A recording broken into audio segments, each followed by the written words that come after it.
Hello दोस्तों, good evening. कैसे हैं आप लोग? स्वागत है आपका फिर से आपके अपने चैनल आर्या स्टडी केयर पर।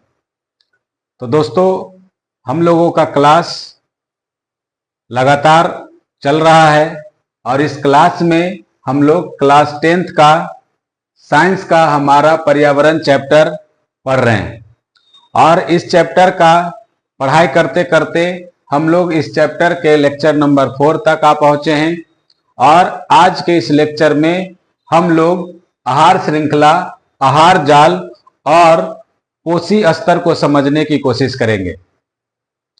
तो दोस्तों, आज की पढ़ाई स्टार्ट करने से पहले हम लोग लास्ट क्लास में क्या पढ़े थे उसके बारे में थोड़ा रिवाइज कर ले। तो दोस्तों, आप अगर याद करें तो पिछले लेक्चर में हम लोगों ने देखा कि किस तरीके से पारिस्थितिक तंत्र के जो घटक होते हैं, जिसमें हम लोग कल उपभोक्ता और अपघटनकर्ता के बारे में पढ़े, साथ साथ ये भी जाने कि उपभोक्ता कितने प्रकार के होते हैं और किस प्रकार को किस स्थिति में कहां पर रखा जाता है।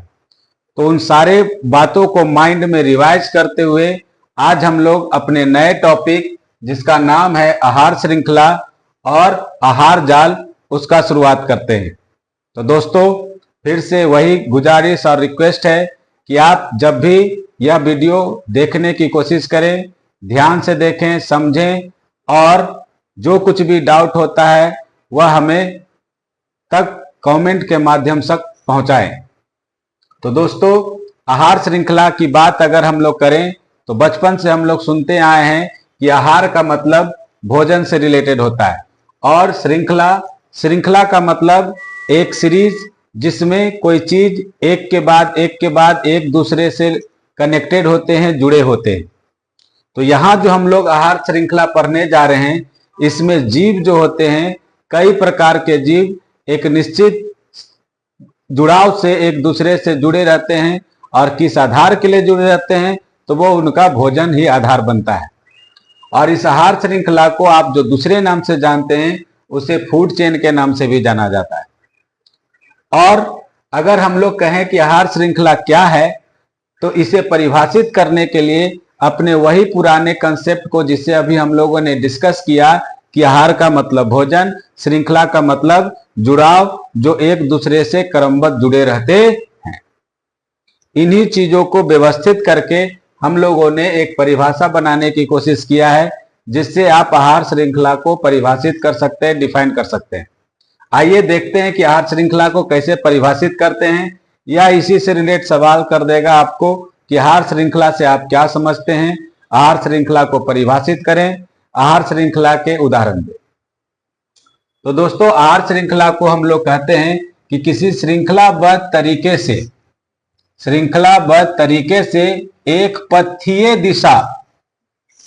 पथीय दिशा का मतलब जो एक ही दिशा में आगे बढ़ रहा हो, एक ही रास्ते पर आगे बढ़ रहा हो, एक ही दिशा में आगे बढ़ रहा हो, इसीलिए उसको एक पथीय दिशा का नाम दिया गया। इंग्लिश में से यूनिडायरेक्शनल कहा जाता है। तो कहता है श्रृंखलाबद्ध तरीके से किसी एक पथीय दिशा में व्यवस्थित जीवों का वैसा समूह जिनमें एक जीव उस श्रृंखला में या चेन में अपने से ठीक नीचे स्थित जीव को खाता है, तथा स्वयं उसी श्रृंखला में अपने से ठीक ऊपर स्थित जीव के द्वारा खाया जाता है। आहार श्रृंखला कहलाता है। कहने का मतलब दोस्तों कि आहार श्रृंखला जीवों का वैसा समूह होता है जिसमें कई सारे जीव शामिल हैं और उस समूह में एक जीव जो है दूसरे जीव के द्वारा, दूसरा जीव जो है तीसरे जीव के द्वारा, तीसरा जीव जो है चौथे जीव के द्वारा खाए जाते हैं और इस प्रकार से वो एक दूसरे से कनेक्टेड होते हैं, जुड़े रहते हैं। तो ये जो चेन बन रहा है, श्रृंखला बन रहा है, इसी का नाम हम लोग आहार श्रृंखला कहते हैं। आई होप कि आपको यह आहार श्रृंखला समझ में आ गई होगी। नेक्स्ट, इस आहार श्रृंखला का उदाहरण देना है। तो इस उदाहरण को हम लोग कई प्रकार से देने की कोशिश किया है। जिस प्रकार से आपको समझ में आए उस प्रकार से आप इसे अपने दिमाग में बैठा सकते हैं। वैसे इन जितने भी प्रकार का यहाँ पर वर्णन किया गया है, इन प्रकारों में से किसी न किसी एक प्रकार से आपके एग्जाम में भी सवाल पूछ दिया जाता है। किस तरीके से सवाल पूछा जा सकता है उसका भी हम लोग एक डेमो देते हैं। जैसे कह देगा कि किसी घास स्थली पारिस्थितिक तंत्र में आहार श्रृंखला का उदाहरण दीजिए। अब घास स्थली पारिस्थितिक तंत्र दे दे या कहे किसी आहार श्रृंखला का जलीय पारिस्थितिक तंत्र में उदाहरण दीजिए, या कहे कि आहार श्रृंखला का स्थलीय पारिस्थितिक तंत्र में उदाहरण दीजिए, या कह दे कि किसी वन पारिस्थितिक तंत्र में आहार श्रृंखला का उदाहरण दीजिए। तो किसी भी जगह पर किसी भी पारिस्थितिक तंत्र में आपको आहार श्रृंखला का उदाहरण पूछा जा सकता है। तो दोस्तों हम लोगों ने इस आहार श्रृंखला का उदाहरण देने के लिए इन चारों चीजों को शामिल कर दिया। आप यही नहीं कि सिर्फ आप इसे रट ले या याद कर ले, आप इस पर अपना कंसेप्ट लगाएं और इसके जगह पर किसी भी प्रकार के उस पारिस्थितिक तंत्र में रहने वाले जीवों को एक दूसरे के साथ जोड़कर रख सकते हैं और आहार श्रृंखला बना सकते हैं। यह आहार श्रृंखला कोई निश्चित कोई डिफिनिट नहीं है। आप अपने विवेक के आधार पर, अपने सोच के आधार पर, इस परिभाषा के कंसेप्ट के आधार पर अपने आसपास के रहने वाले जीवों का भी आहार श्रृंखला तैयार कर सकते हैं। आहार श्रृंखला तैयार करने के लिए हम लोग करते क्या हैं, तो हम लोग पहले ही बता चुके हैं कि कोई भी आहार श्रृंखला होगा वो प्रोड्यूसर से शुरू होगा, उत्पादक से शुरू होगा। इसका मतलब है कि किसी भी पारिस्थितिक तंत्र का हम लोग बात करें और अगर हम लोग आहार श्रृंखला बनाने जा रहे हैं तो वहां पर किसी न किसी प्रोड्यूसर को, उत्पादक को दर्शाना होगा। फिर उस उत्पादक को खाने वाला जो आएंगे कंज्यूमर, जिसे हम लोग प्राइमरी कंज्यूमर का नाम देंगे। फिर प्राइमरी कंज्यूमर को खाने वाले आएंगे सेकेंडरी कंज्यूमर कहलाएंगे। फिर उनको खाने वाले आएंगे टर्सरी कंज्यूमर कहलाएंगे। और इस तरीके से यह चेन बनता चला जाएगा। तो ये कंसेप्ट को समझिए और उदाहरण आप चाहे तो आप अपने आसपास के अगल बगल से कहीं से भी तैयार करके 2, 4, 10 लिख सकते हैं। तो हम लोगों ने जो उदाहरण लिया है वह कहता है कि किसी घास स्थली पारिस्थितिक तंत्र में एक उदाहरण की बात करें तो वहां पर पहला जो चरण आएगा जिसमें हम लोग प्रोड्यूसर को रखते हैं, P4 प्रोड्यूसर, उसे हम लोग कहते हैं घास। क्यों? घास भी एक प्रकार का जीव है, लिविंग ऑर्गेनिज्म है। घास को खाने वाले आते हैं वो ग्रासहॉपर, यानी घास से ऊपर कौन चले गए?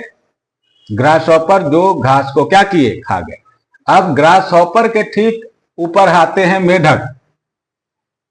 मेढक के जगह कोई और जीव का भी आप नाम ले सकते हैं। तो मेढक खा जाते हैं किसको? ग्रासहॉपर को। तो ग्रासहॉपर हमारे हो गए प्राइमरी कंज्यूमर, मेढक हो गए सेकेंडरी कंज्यूमर। और अगर मेढक को खा जाते हैं सांप या सर्प, तो कहते हैं अगर यह फूड चेन को हम यही खत्म कर दे तो यह टर्सरी कंज्यूमर बन जाएंगे। और अगर इसमें हम लोग शामिल कर लें कि नहीं, सर्प को भी खा जाता है गिद्ध, तो इसे भी हम लोग क्या करेंगे कि तब जब गिद्ध को शामिल करते हैं तो ये दोनों मिला करके हमारा कहला जाएगा सेकेंडरी कंज्यूमर, ये कहला जाएंगे टर्सरी कंज्यूमर, या इसी को नाम दिया जाता है उच्चतम श्रेणी का जंतु, जो हमारे आहार श्रृंखला में सबसे ऊपर शामिल होते हैं। तो टर्शियरी कंज्यूमर का बाद जो आप देखिएगा कि कल हम लोगों ने डिस्कस किया था उच्चतम श्रेणी के प्राणी का, जंतु का, तो उसमें हमें ध्यान रखना है कि उच्चतम श्रेणी का जंतु जनरली प्रायः उस जीव को कहेंगे जो किसी आहार श्रृंखला में सबसे ऊपर आते हैं। क्लियर दोस्तों? नेक्स्ट उदाहरण हम लोग देखते हैं जलीय पारिस्थितिक तंत्र में। किस पारिस्थितिक तंत्र में? जलीय पारिस्थितिक तंत्र में। तो जलीय पारिस्थितिक तंत्र में प्रोड्यूसर का उदाहरण जो दिए हैं वह क्या है? शैवाल। इंग्लिश में शैवाल को एल्गी कहा जाता है और एल्गी के बारे में आप विशेष रूप से क्लास 9 में भी पढ़ चुके हैं अच्छे ढंग से। नेक्स्ट कहता है कि शैवाल क्या है? एक प्रकार का पौधा है, प्रोड्यूसर है। और इस शैवाल को उसके ऊपर के जीव जो छोटे छोटे उस जल स्थिति में पारिस्थितिक तंत्र में रहने वाले जो जीव होते हैं उसे खा जाते हैं, तो वो कहला जाते हैं प्राइमरी कंज्यूमर। फिर उस छोटे जीव को खाने वाले छोटी मछली होती है, छोटी मछली को खाने वाली बड़ी मछली होती है, दोनों को मिला के आप सेकेंडरी कंज्यूमर कह सकते हैं। और इन दोनों को खाने वाले जो आते हैं मांसाहारी पक्षी, वो टर्सरी कंज्यूमर कहला सकते हैं। तो प्राइमरी कंज्यूमर, सेकेंडरी कंज्यूमर सबसे मुख्य है। टर्सरी कंज्यूमर उसके बाद का आता है। बस इसे समझने के लिए आपको ध्यान देना है कि जहां पर अगर खत्म हो गया, कहां पर, कि अगर प्रोड्यूसर को खाने वाले मिल गए प्राइमरी कंज्यूमर, प्राइमरी कंज्यूमर को खाने वाले मिल गए सेकेंडरी कंज्यूमर, सेकेंडरी कंज्यूमर को जो अगले स्टेप पर खाने वाले जीव होंगे वह टर्सरी कंज्यूमर कहला जाएंगे। और अगर टर्सरी कंज्यूमर के बाद भी किसी जीव का नाम दे दिया तो वो आप उसको उच्चतम श्रेणी के जीव में रख दीजिएगा, बात खत्म। इतना ही समझना है। कल भी इसके बारे में आपको चर्चा किया था और बताए थे कि हम लोग इसके नेक्स्ट टॉपिक पर जो आहार श्रृंखला होता है उस पर समझेंगे, इसीलिए इसको हम लोग बारीकी से शामिल किए। नेक्स्ट हम लोग देखेंगे स्थलीय पारिस्थितिक तंत्र। स्थलीय पारिस्थितिक तंत्र में हम लोग किसे शामिल करेंगे, तो फिर से प्रोड्यूसर जो कि हमारा पौधा होगा, पौधों के खाने वाले छोटे छोटे कीड़े, कृमि जिसको नाम दे रहे हैं, उन्हें खाने वाली नेक्स्ट चिड़िया, चिड़िया को खा जा सकता है बिल्ली या कोई और जानवर। और इस तरीके से यह भी हमारा एक आहार श्रृंखला का उदाहरण है। नेक्स्ट आता है हमारा वन पारिस्थितिक तंत्र, यानी जंगल में किस तरीके से हम लोग एक उदाहरण आहार श्रृंखला का दे सकते हैं। वहां भी हरे पौधे पाए जा सकते हैं। हरे पौधों को वहां पाए जाने वाला हिरन खा सकता है, हिरन को बाघ खा ले, शेर खा ले, जो कोई खा ले, वह हमारा इस तरीके से आहार श्रृंखला बना ले सकता है। तो आहार श्रृंखला छोटा हो सकता है, इससे बड़ा हो सकता है, इससे भी बड़ा हो सकता है, इससे भी बड़ा हो सकता है। आप उस श्रृंखला में कितने जीवों को रखते हैं यह आपके विवेक पर, आपके सोच पर निर्भर करता है। आप जिस ढंग से उसे सजाएंगे उसी ढंग से उसे आप सेकेंडरी कंज्यूमर और टर्सरी कंज्यूमर या उच्चतम श्रेणी में बांटेंगे। बाकी प्रोड्यूसर और प्राइमरी कंज्यूमर तो फिक्स है कि प्रोड्यूसर जो होंगे वो शुरुआत में रहेंगे, प्रोड्यूसर को जो खाएंगे प्राइमरी कंज्यूमर होंगे। डिबेट आता है सेकेंडरी कंज्यूमर और टर्सरी कंज्यूमर में, उसे भी हम लोग कंप्लीट कर दिए। आई होप कि आप अब अच्छे ढंग से समझ गए होंगे। नेक्स्ट आहार श्रृंखला का एक बड़ा रूप है जिसका नाम दिया जाता है आहार जाल।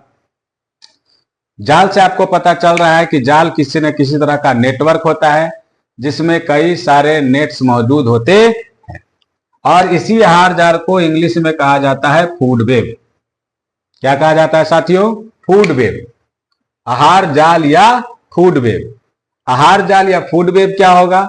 इसका मतलब आप इसके शब्द से भी, नाम से भी जान सकते हैं कि भोजन का एक जाल होगा।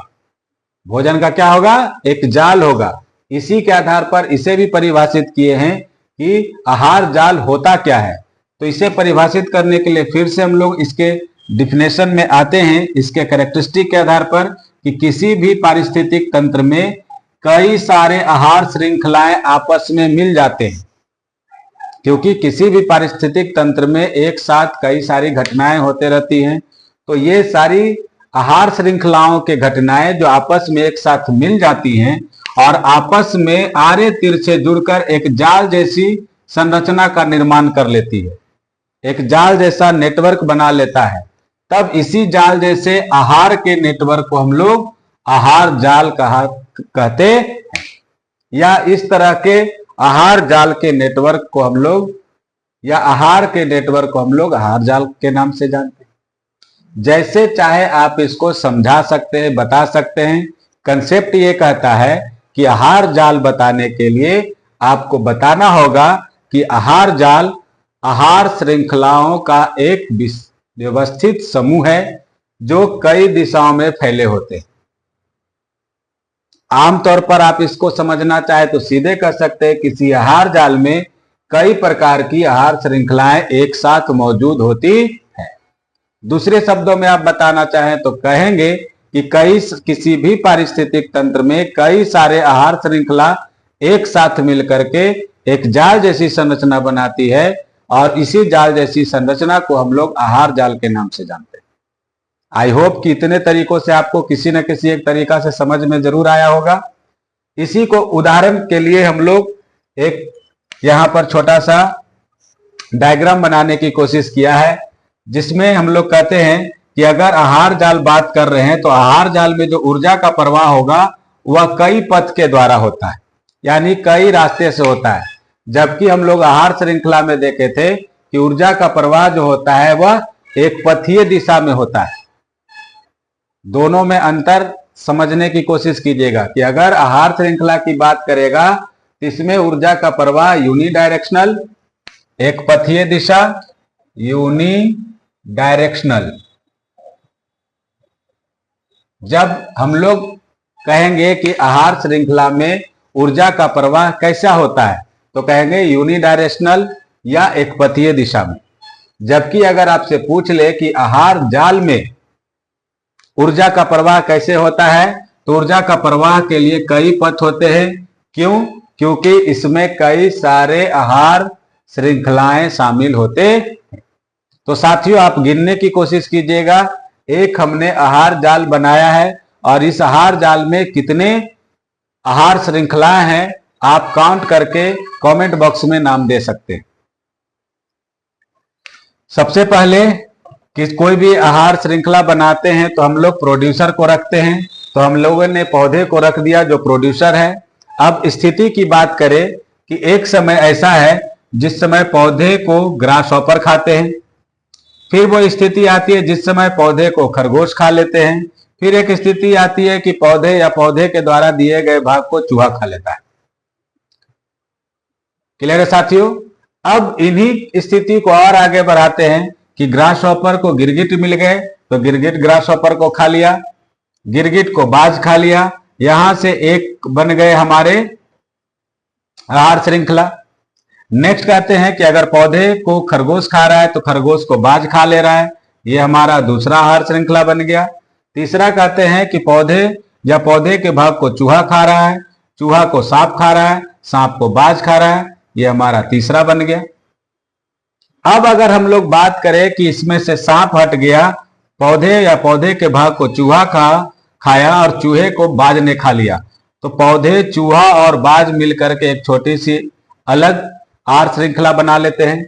दूसरी अगर बात करें तो पौधे को ग्रास हॉपर खाया और ग्रास हॉपर को डायरेक्ट बाज खा लेता है, अगर गिरगिट को बीच से हटा दे तो ये हमारा पांचवा आहार श्रृंखला बन गया।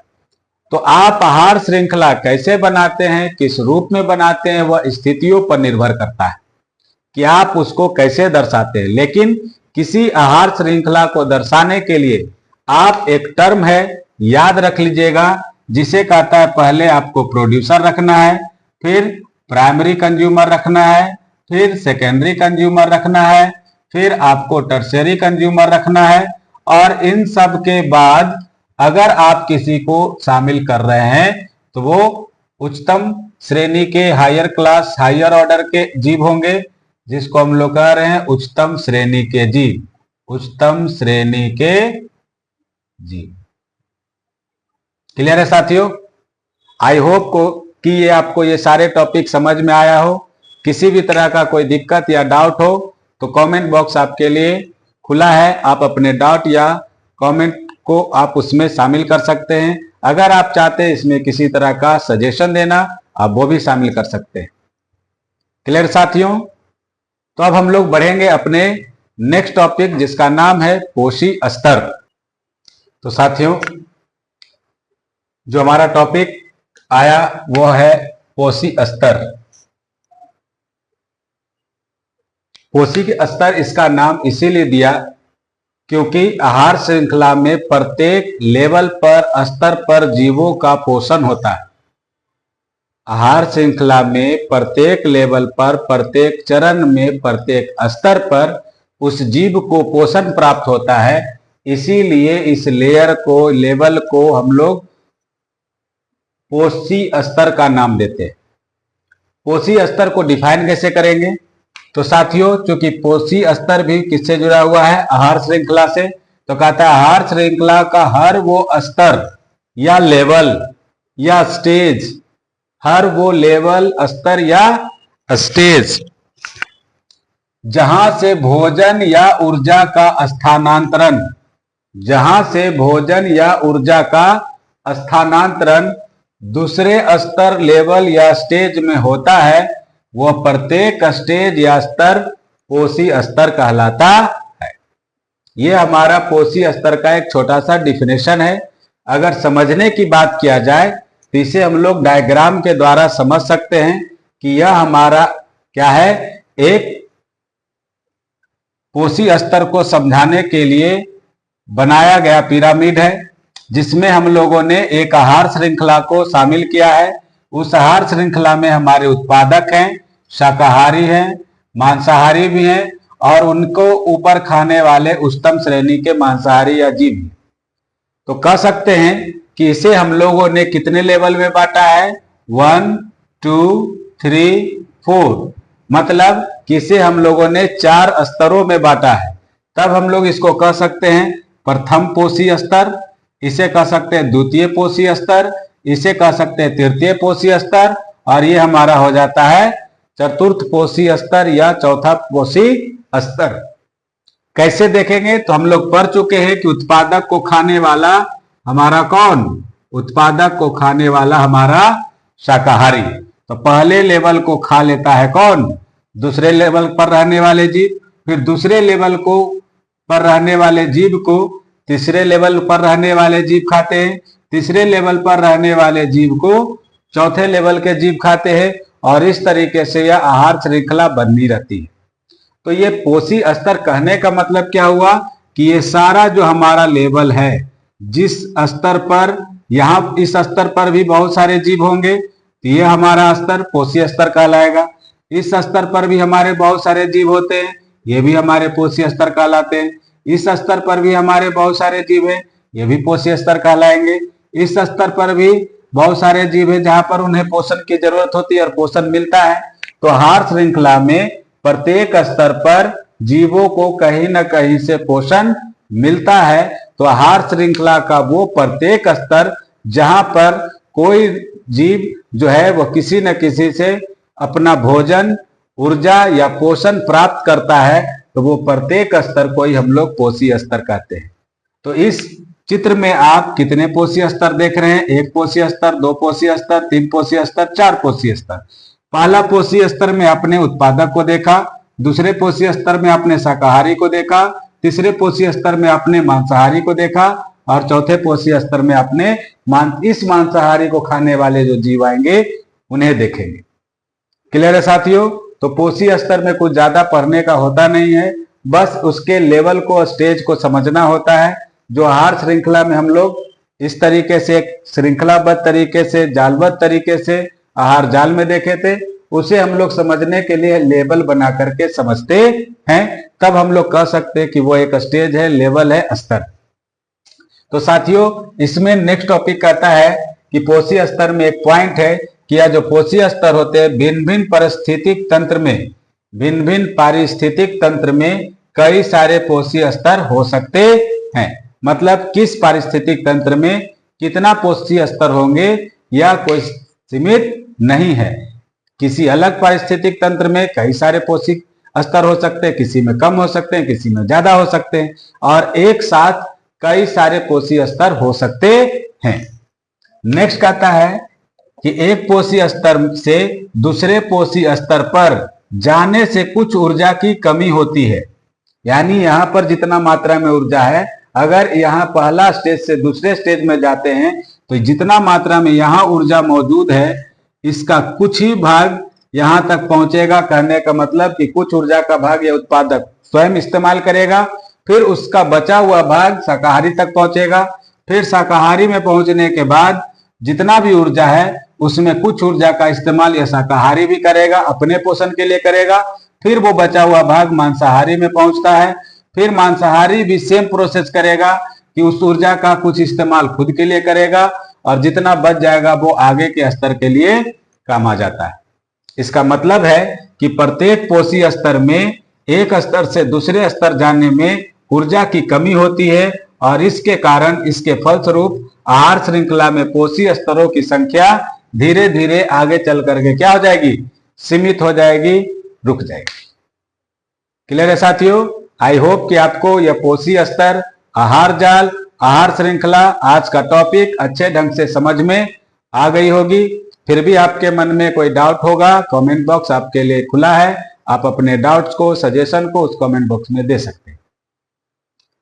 तो साथियों, हमारा नेक्स्ट टॉपिक इस चैप्टर का जो अगले क्लास में हम लोग देखेंगे, आप चाहे तो उस टॉपिक को पहले पढ़ ले सकते हैं, पढ़ने के बाद यहाँ करके रिवीजन कर सकते हैं। उस टॉपिक को आप अपनी किताब में देखिए, जिसका नाम है फ्लो ऑफ एनर्जी, ऊर्जा का प्रवाह। क्लियर है साथियों?